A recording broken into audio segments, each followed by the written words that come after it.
What's up, YouTube? Dark God back again with day 7 of the October Horror Movie Challenge. Got 3 films in today.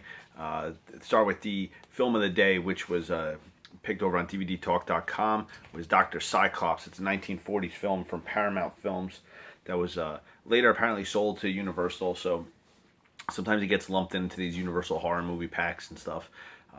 Interesting film about a doctor who's, or scientist rather, who's working with radiation down in the jungle, and he invites people down for a test, and a lot of stuff goes wrong, and the radiation is used to shrink the people down.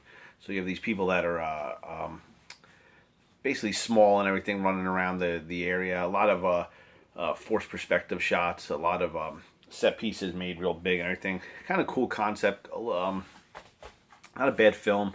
The actor who played Dr. Cyclops is really good. He seemed very tall normally when they were all together, but made even more so when the people were shrunk down. But he just also has this weird look to him and everything, and just a very good actor too. And not a bad film. It was a color version for a 40s film, which was a little off at first, but I mean, seen right afterwards, watching and everything. Definitely a good film. Definitely a decent film to watch. I'd give it probably like a 5.5 out of 10. It's not in the same vein as like the classic Universal monsters. It's not on that level. Even like the lesser known Universal films, it's still a pretty decent film. But you can tell it's a film that was purchased and brought into the family as opposed to being part of a production. Second film I watched was Waxworks. I thought I've seen this before. I might have seen piece of it and fell asleep during it or something. I might have seen it back in the 80s when it first came out. But interesting take on like the whole wax museum type story, where each set piece in the museum is able to like bring the people into the story, and they could deal with like the worst horrors of werewolves and vampires or Marquis de Sade. And just a decent film, pretty good on the gore. I mean, it's fun, but it's not anything that's like amazing. It's not like, you had that golden stretch there in the 80s where like almost like every horror film that was coming out was just classic. Like every mainstream horror film. This one just feels like it missed it a little bit. That it's not on that same level. Not as good as everything else that came around that time. But I mean, it does have some cool people, some cool genre actors and actresses. The name escapes me, but it's the woman who plays Muffy in April Fool's Day. She's in it, and Zach Galligan from Gremlins is in it. So it's cool to see them. Also, probably hovering around that 5.5 range.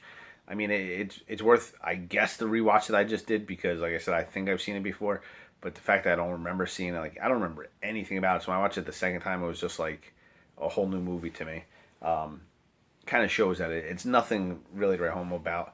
But the one cool thing is that like when they do go into all the stories and stuff, like you do get that little bit of each niche of the horror genre. So you get the vampires, you get the werewolves. The werewolves are actually really well done. That's one of the scenes that's very well done.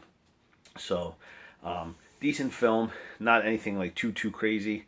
The third film I watched was actually, it's one of those films like yesterday with all those 80 films I watched. It's one of those films I just always go back to in these challenges, and I just love it. I watch it at least once a year, and that's Prom Night 2, Hello Mary Lou. I love Prom Night 2 so much better than Prom Night. Like it's one of those horror movies that the sequel's better.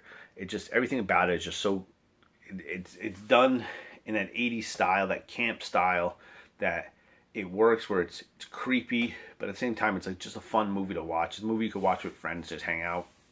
And it has Michael Ironside in it, so you get that genre actor again. I believe that's the second movie I watched with him in this challenge already. There's some there's cool like crazy stuff in it too, but most everything in it just works out well. Everything comes out, and it's got decent gore. It's just got such 80s stereotypes. I mean, everything works for it.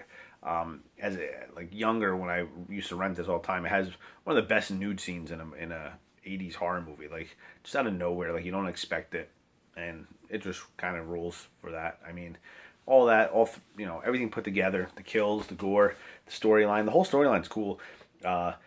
the character of Mary Lou is just like very well done. The actress is on point.